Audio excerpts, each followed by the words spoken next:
Алтернативни и сигурни решенија бараат земјоделците од југоистокот по последните случувања на релација Русија-Украина.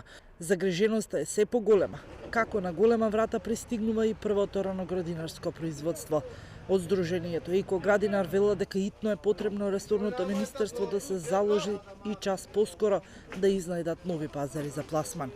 И сега апелирам, на тај изголемен асортимент че го има, Министерството за земеделие сега да презема одредени мерки, да се прават други коридори, да се тера излаз, да не дојдеме, у небрано. Ако 2 години кикстаме и тие младинци што има, ќе избегат за странство. Производството на зелката е зголемено за 30%. Земјоделците стравуваат дека и онака тешкиот пласман и извоз сега дополнително ќе зголеми неизвестноста. Околу 30 до 40% од произведената млада зелка во зимева досега завршуваше на украинскиот пазар. Таа е за нас голем пазар и неприближлив пазар е Русија и Украина.